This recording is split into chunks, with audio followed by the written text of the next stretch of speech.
금요일 정치권 내막을 풀어헤치는 여의도 스포일러 신지호 전 의원과 함께하고요. 어서 오세요. 네, 안녕하세요. 또 대체불가 정치권의 닭가기 저격미남 뽕천 조홍천 전 의원과 함께하겠습니다. 반갑습니다. 네, 안녕하세요. 김건희 여사 구속이 돼서 이 얘기부터 좀 해봐야 될 것 같은데요. 영장이 발부될 거라는 관측이 좀 많았는데 실제로 발부가 됐고 전직 대통령 부부가 동시에 구속된 거는 처음이잖아요. 좀 어떻게 보셨나요? 전직 대통령 부부가 동시 구속된 게 처음인 건 그건 뭐 너무나 당연한 거고, 네. 부부가 동시에 구속 수감되는 거는 상당히 이례적이죠. 대개 보면은 같은 범죄에 관련돼 있을 때 한 명은 대개 남편은 네. 그 수감되고 그 배우자는 옥바라지를 하라는 의미로 그냥 불구속 재판을 하는 경우가 많았는데, 그게 이제 뭐 꼭 그렇게 해야 된다는 원칙은 없었습니다만 대략 그렇다고 불문율도 지켜졌었습니다. 네. 다만 범죄가 너무 중요해가지고 사안이 너무 중하거나 사회적 지탄이 뭐 너무 강할 때는 이례적으로 동시에 구속되는 경우도 있었죠. 예를 들어 그때가 우리 전두환 시절이었던 것 같은데, 네. 당군 이래 최대의 금융사기라고 하는 장영자 이철희 부부, 그 사건 때는 그때가 최초로 동시 구속이 구속. 됐고, 그 다음에 그 임창열 경기지사 부부도 네. 아마 제 기억에는 동시 구속이 됐던 걸로 기억이 납니다. 그렇게 사안이 사이즈가 너무 크면은 예. 또 거기에 대해서 비난이 굉장히 높으면은 동시 구속이 되는데, 지금 이 윤석열 전 대통령 부부의 경우는 그 두 케이스보다 훨씬 더 사이즈가 크고 또 더 재질도 안 좋다고 보여지죠. 그래서 이거는 뭐 그냥 구속 각이다라고 계속 말씀을 드렸던 건데 역시나 예. 뭐 그렇게 됐습니다. 더군다나 어제 뭐 또 서희건설 회장도 뭐 만세 부르고 또 여러 가지 얘기가 뭐 있었지 않습니까? 자술서를 냈다 그러고. 예. 예. 가장 큰 게 그거 같아요. 왜냐면 이제 반클리프 앞에 목걸이 나토 순방 때 착용했던 거 그게 위조품이다.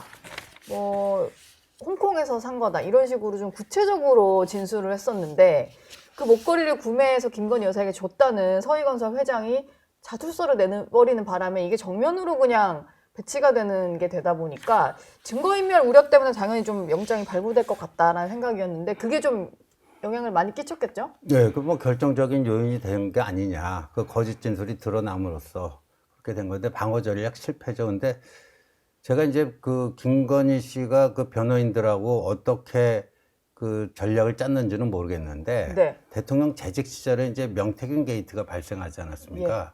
그럼 그 당시에 이제 대통령실의 뭐 참모들이 나름대로 그걸 방어를 해야 되지 않습니까? 방어를 하기 위해서는 어느 정도 실체적 진실을 알아야지 그거를 기초로 해서 뭐 어떤 부분은 좀 커버하고 어떤 부분은 좀 인정할 건 인정하고 뭐 이렇게 가지 않겠습니까? 근데 제가 이제 들은 바에 의하면 다 거짓말을 했어요. 변호인한테도요? 아니, 그 당시 명태균 게이트 발생했을 때 대통령실 참모들에게도. 참모들이 대응을 해야 되는데 네. 제대로 진실을 말을 안 했구나. 예, 그러니까 명태균 뭐 난 그 명태균 씨의 일방적 주장이지 내가 그렇게 뭐 만나거나 수시로 연락한 적 없다. 네. 근데 나중에 그 뭐 녹취록이 터지고 뭐 하니까 다 드러나잖아요. 그러니까 대통령실 참모들에게도 거짓말을 한 거예요. 네.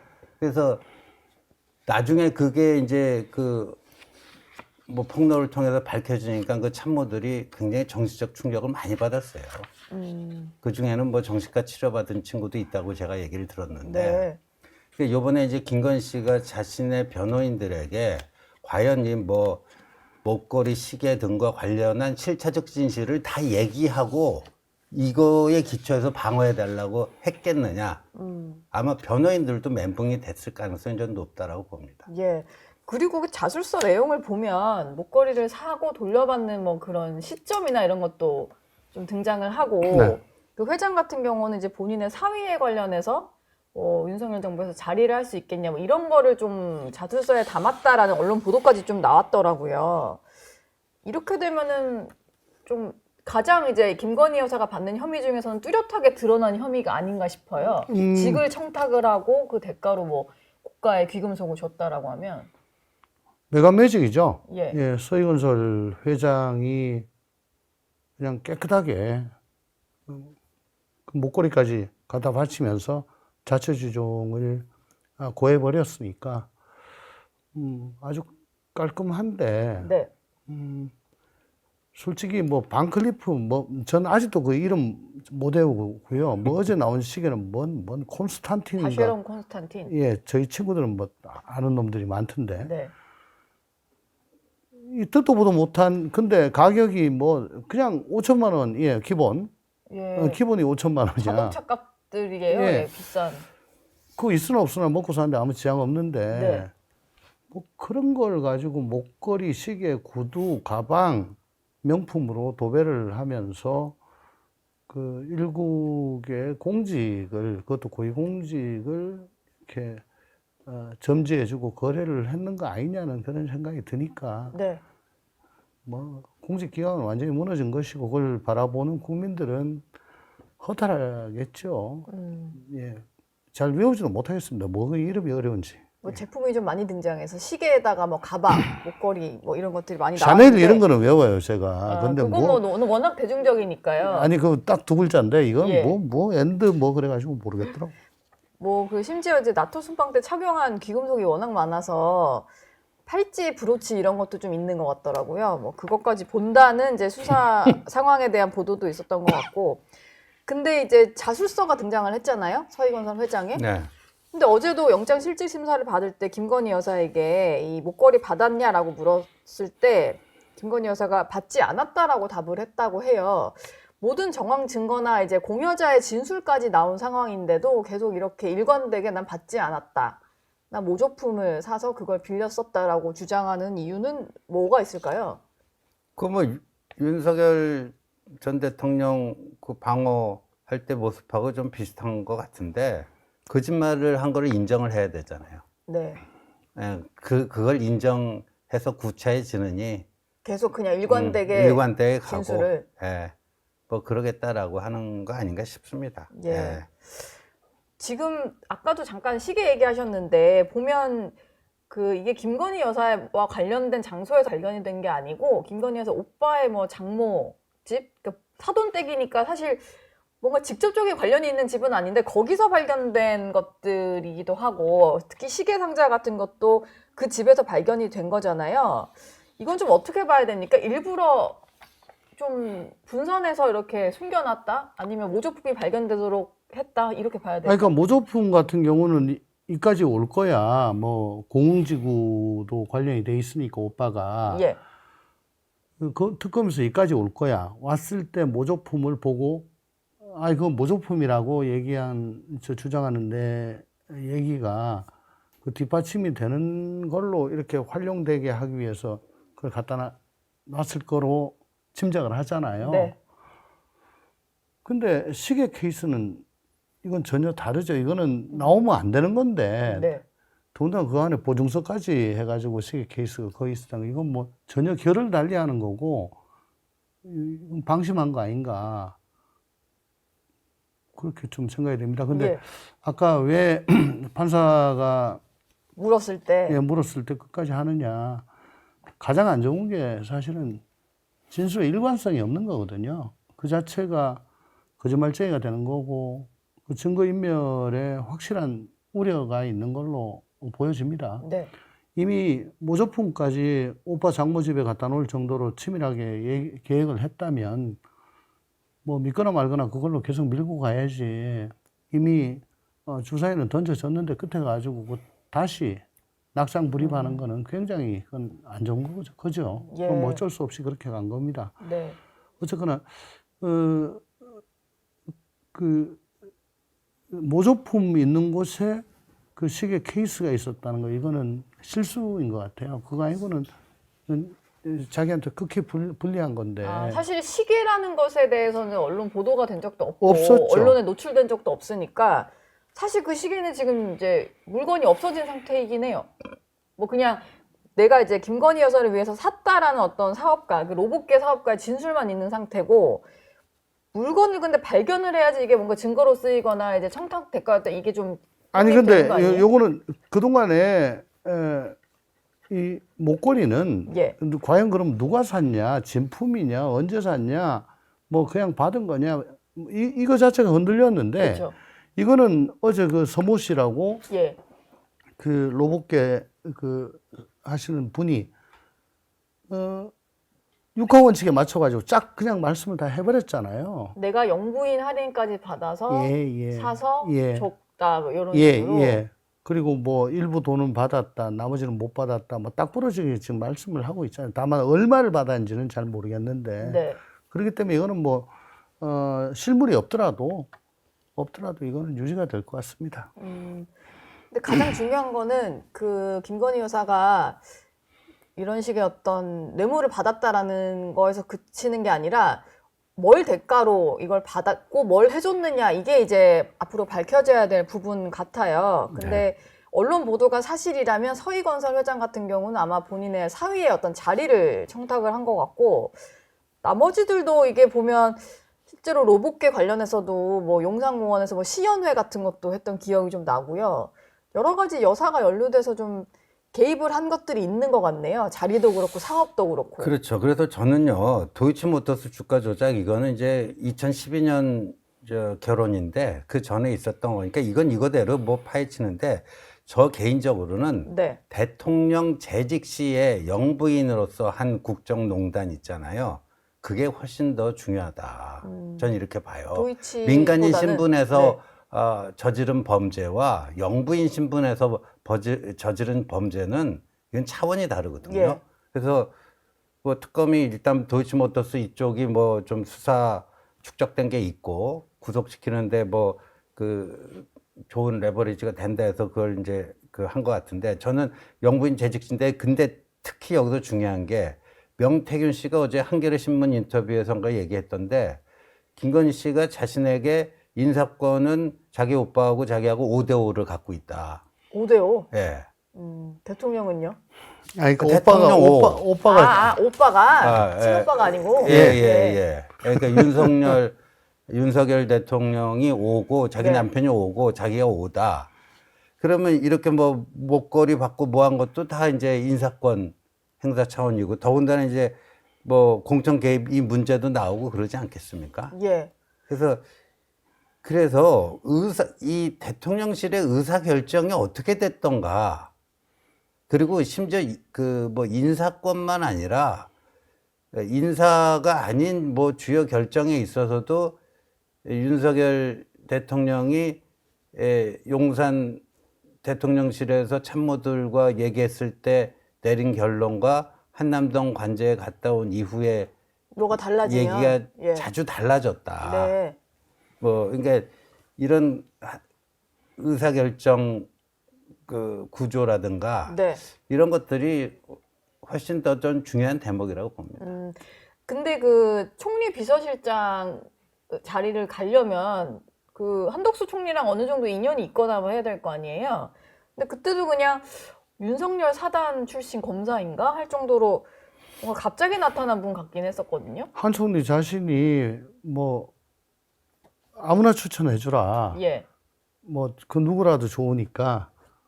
그래서 자기는 물색조차 하지 않았다는 거를 공개적으로 그 공개적으로 얘기를 말씀을 했죠. 하셨는데, 네. 아니 근데 뭐 참 그 검사하시던 분을 보내주셨네요. 뭐 그렇게 말씀하셨던 걸로 저는 예. 기억이 나고요.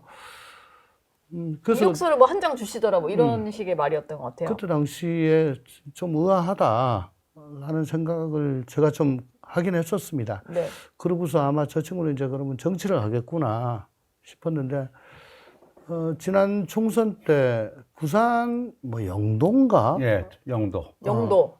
거기 공천 신청을 했다가 아마 낙천된 걸로 경선 탈락. 네. 경선 탈락. 예. 조승환 의원 지역구죠. 그 해양수산부 장관하고 이제 그 자리가 되게 좀 치열했던 것 같아요. 영도구가. 예. 뭐 그러니까 일종의 정계 진출의 발판으로 뭐 총리 비서실장이라는 네. 타이틀을 또 검사 냄새도 탈색하고 뭐 그렇게 좀 했던 거 아닌가 싶은 생각이 듭니다. 어제 또 화제의 인물이 김건희 여사의 저는 사실 이런 분이 집사 역할을 하는 사람이 있는지도 몰랐는데 김혜성 씨라는 이제 사업가가 베트남에서 귀국을 했는데 앞서 그 한국으로 돌아오기 전에 일부 언론과 인터뷰를 네. 했었을 때는 2018년 이후에 사실상 절연한 관계다 이렇게 얘기하면서 본인이 받는 의혹들은 다 부인을 했더라고요.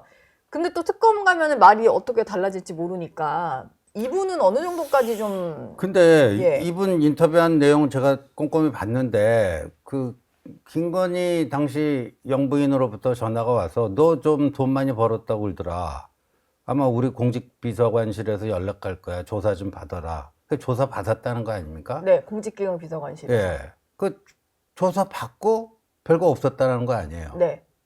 그럼 나이롱 조사를 한 거죠, 이거. 나이롱 조사다? 예. 그 제대로 조사했으면 이게 문제 없다라고 되겠어요? 그 후속 조치가 뭐 의미 있는 후속 조치가 이루어졌어야 될 거 아니에요? 예. 그 조사 이후에 또 벌어진 일일 수도 있잖아요. 아니에요. 그때 시점이 이거 무슨 그 IMS인가 네. 그 뭐 그거 가지고 돈 많이 벌었다. 또 돈 많이 벌었다며 또 우리 비서관실에서 연락할 텐데 조사 받아라. 그래서 조사 받았다는 거 아니에요. 네. 공직기강 비서관 출신으로서 좀 말씀을 하신다면 제대로 조사하나요? 보통 그렇게 하죠. 우선 김혜성 씨는 민간인이잖아요. 예. 공직기강 비서관실에서 민간인을 직접 조사하는 건 극히 예외적으로 합니다. 이런 경우는 대통령의 부인이니까 친인척이죠. 네. 친인척 팀이 옛날에 민정수석실 안에 또 있었어요. 친인척 팀에서 그 풍문 같은 걸 확인하고 관련된 민간인을 접촉을 하죠. 이건 네. 친인척 팀에서 해야 될 얘기인 것 같고, 그리고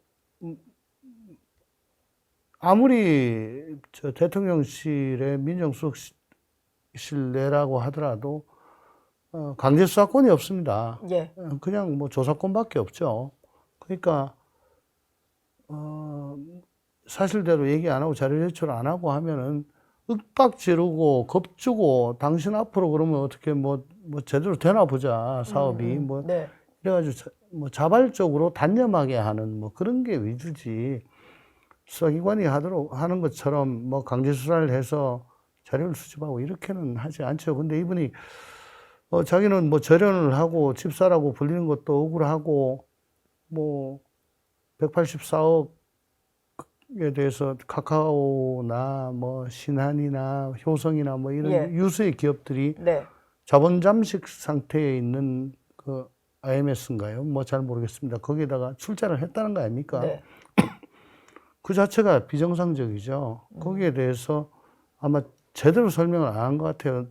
당신이 어쨌든 그 사무소 위조보험으로 지금 돼 있기 때문에 나서면은 우리한테 도움 안 된다. 너 빨리 네 거 정리하고 빠져라. 네. 그랬던 상태다. 이제 이렇게 얘기를 하는데 뭐 그건 객관적으로 여러 가지 자료들을 대조해 보면은 그 김혜성 씨 주장이 사실인지 아닌지를 금방 확인할 겁니다. 예. 일단 특검 조사를 받다 보면은 이제 언론 인터뷰한 거랑 좀 달라지는 내용도 있을 수 있을 것 같고 좀 봐야 될 것 같습니다.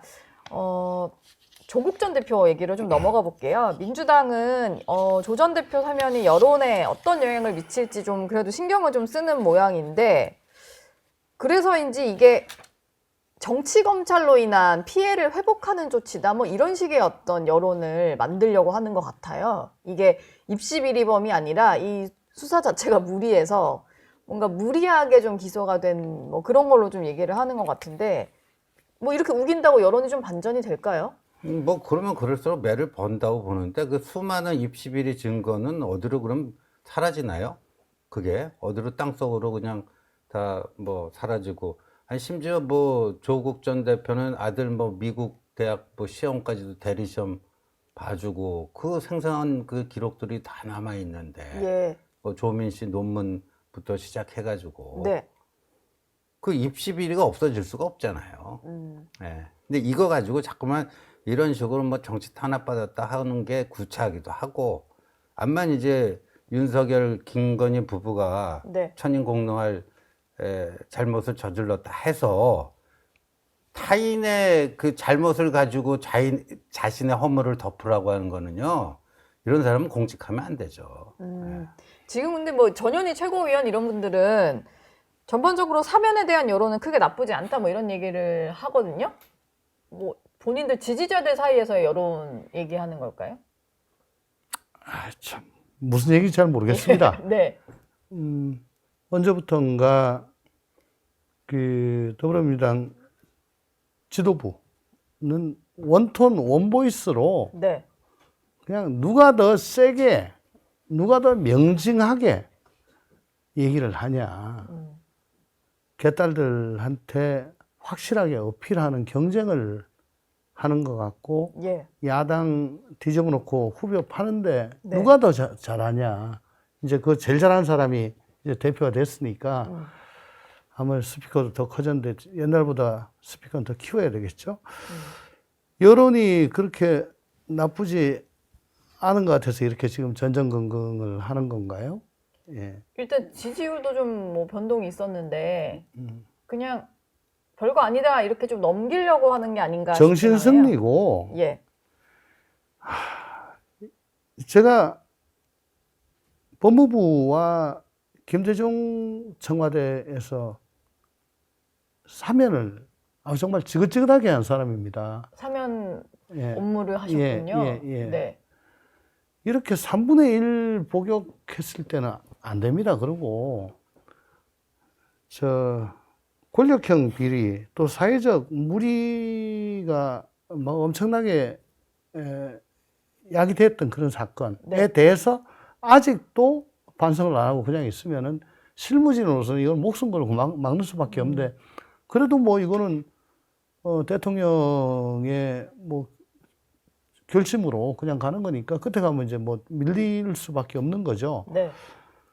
어쨌거나 이건 굉장히 부적절하고요.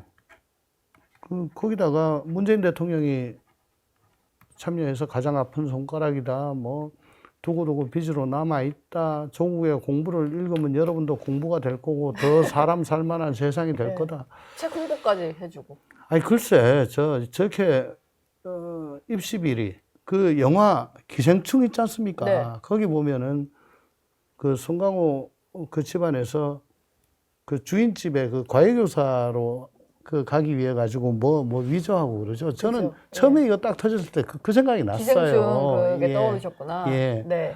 얼마나 비루합니까? 예. 근데 뭐 어쨌든 다 두 부부 모두 사면이 된 그런 상태이다 보니까 조국 전 대표 같은 경우는 그래서 앞으로 이제 거리낄 것 없이 정치를 할 수 있게 된 거잖아요. 그럼요. 당장 예. 조국혁신당은 뭐 전당대회 곧 해가지고 다시 당대표를 추대할 그런 모습이고 심지어 지금 이제 조국혁신당의 원내대표 같은 경우는 재심 얘기까지도 하고 뭐 이러더라고요.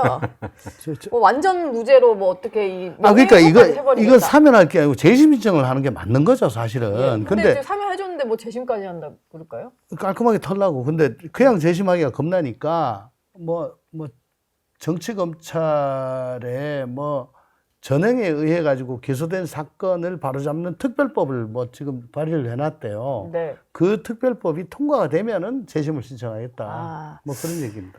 뭐 그러다 보니까 조국 전 대표가 앞으로 있을 지방선거 또 같이 치러질 보궐선거들도 좀 있을 것 같아서 어디 나올 거냐 뭐 이런 얘기가 벌써부터 나오는 것 같은데 서울시장, 뭐 부산시장, 인천 계양을 뭐 다양한 얘기가 있는 것 같아요. 네. 좀 전망해 보시기에 뭐 실제로 출마를 할 것 같으신가요? 민주당 입장에서는 엄청난 교란 요인이 하나 생긴 거죠. 교란 요인? 작년 4월 총선 그 정당 투표 보면은 17개 광역 그 시도에서 5군데를 조국당이 민주당보다 앞섰더라고요. 네. 정당 투표율이요.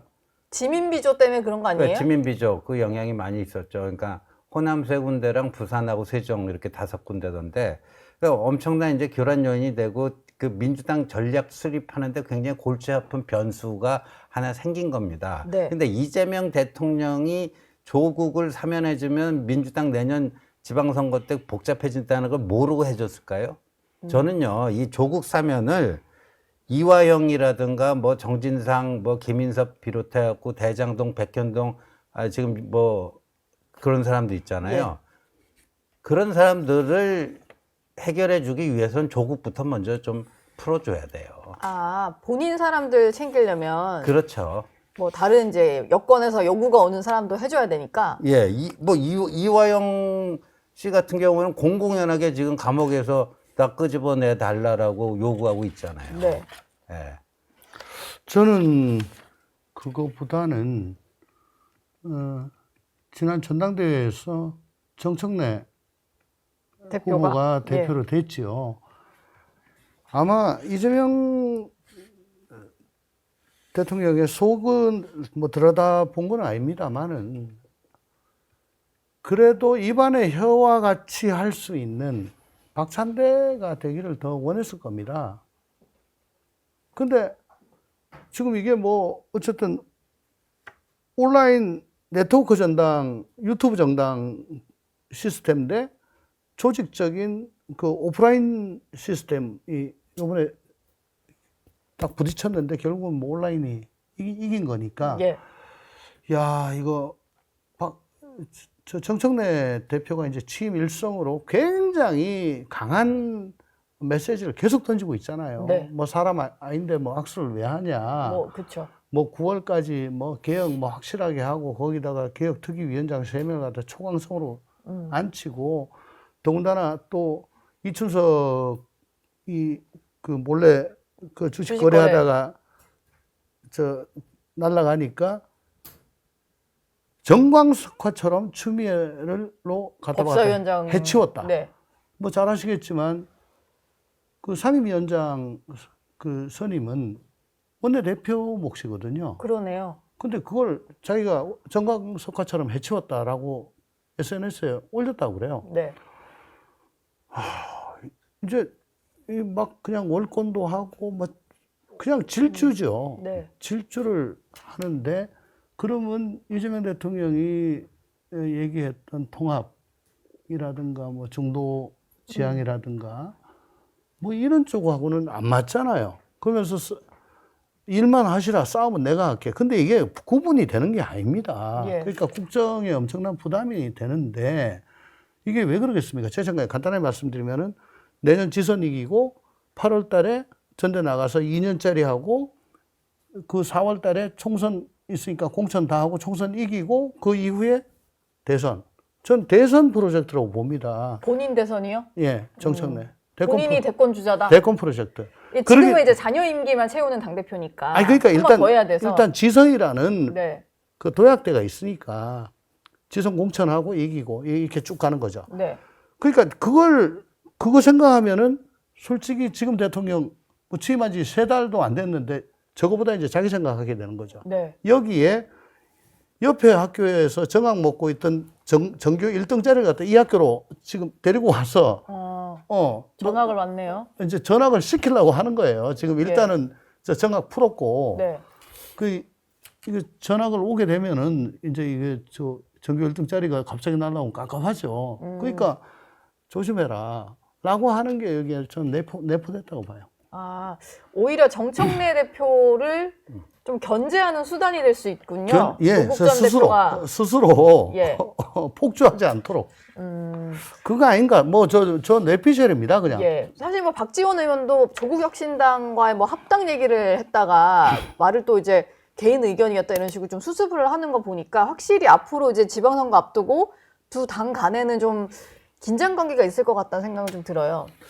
그렇죠. 그런데 이게요, 국민의힘 입장에서 엄청난 기회 요인이에요, 사실은.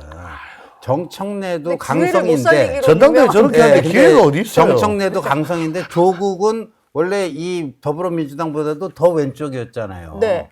그러니까 강으로 강을 어떻게 이재이라는 표현이 좀 그렇지만 이렇게 좀 견제를 하는 뭐 그런 걸 수 있지만 이런 식으로 다 왼쪽으로 경사돼 나가면요. 네. 오히려 이제 이 중원이 비니까 이 보수당이 조금만 머리가 깨 있으면 이게 엄청난 기회 요인이에요. 근데 아무도 중원을 안 지금 뭐 지키고. 윤어게인이네 뭐네 하면서 죽을 쓰고 있죠. 그러니까. 예. 마지막으로 그러면은 국민의힘 전당대회 얘기 좀 해보겠습니다. 어제 부산에서 두 번째 합동연설회가 열렸는데 출입이 일단 금지됐다 보니까 전한길 씨는 대승적으로 수용하겠다 이러면서 그냥 바깥에서 라이브 방송만 하고 들어가지는 않았어요. 근데 뭐 안 들어간다고 그 소란이 없던 거는 아니더라고요. 그렇죠. 여전히 뭐 배신자라는 공세를 하던데. 뭐 전환길 그러니까 뭐 안철수 후보가 뭐 이제 미꾸라지다 이런 표현을 했는데 말 그대로 이제 일어탁수라고 하는 그게 그대로 이제 드러나고 있는 건데 예. 저는 전환길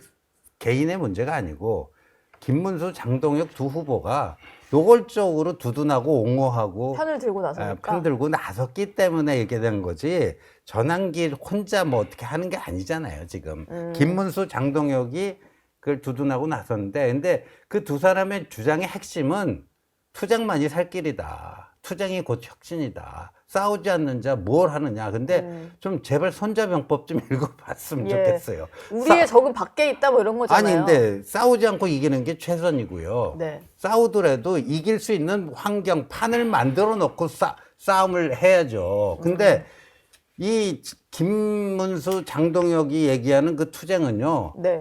100%까지는 뭐야 99% 지는 투쟁이에요. 지는 게 결정되어 있는 투쟁. 저쪽에서 다 이렇게 프레임 짜놓고 요렇게만 해줘라. 그 프레임 안으로 싹 기어 들어가는 그 질 수밖에 없는. 네. 예. 그럼 싸움을 하면 이기는 싸움을 해야지. 지는 싸움으로 가고 있다. 저는 두 분 뭐 대표 후보도 참 큰 문제입니다만은 이미 국민의힘은 체질 자체가 완전히 짠물로 완전히 바뀌었다. 그렇기 때문에 전환길이가 있으면은 거기다가 뭐 좀 더 부추기는 거지. 그게 왜냐하면 지난 12월 3일 이후로 네. 한 번도 민심에 부합되는 쪽으로 지금 저당이 나간 적이 없어요. 거꾸로만 계속 갔습니다. 네. 아직도 지금 전당대회에서 앞으로 뭐 어떻게 하겠다 얘기 한마디도 없어요. 계엄 입장 뭐냐, 탄핵 뭐냐, 윤호개인 맞냐, 이것만 네. 하고 있습니다. 네. 그러니까 수구 반동화가 지금 계속 되니까 지금 지지율이 저번 주에 16%인가 그렇잖아요. 네. 41%에서 16%로 빠졌어요. 예. 그러면 나머지 25%는 어디 갔냐? 이게 이제 그 윤어게인 안에서 빠졌다는 거잖아요. 옅은 층부터 네. 중도에 가까운 쪽부터 계속 빠져나가는 겁니다. 삼투압이 너무 강해가지고 이제 완전 짜릿짠 암염들만 남았어요. 지금 와가지고 배신자라고 하시는 분들 소금 결정체입니다. 네. 예. 그래서 저는 좀 권합니다. 웬만하면은 갈라서세요. 저 어떻게 안 됩니다, 저거. 갈라서라는데요? 아니, 근데 저 바른정당 두고 때문에 예. 나가면 배고프고 춥다는 거 알기 때문에 네. 지금 안 나가는데 지금 저 같이 있을 수가 일단 없어요. 두고 본다고 하시니까 아직 전당대회 결론도 안 났으니까 다음 주에는 뭐 결론 나고 두 분 모실 거니까 그때 다시 얘기를 한번 해보겠습니다. 오늘 말씀은 여기까지 듣겠습니다. 고맙습니다. 저희 영상 많이 시청해 주시고요. 좋아요, 구독, 댓글, 알림 설정 꼭 부탁드리겠습니다.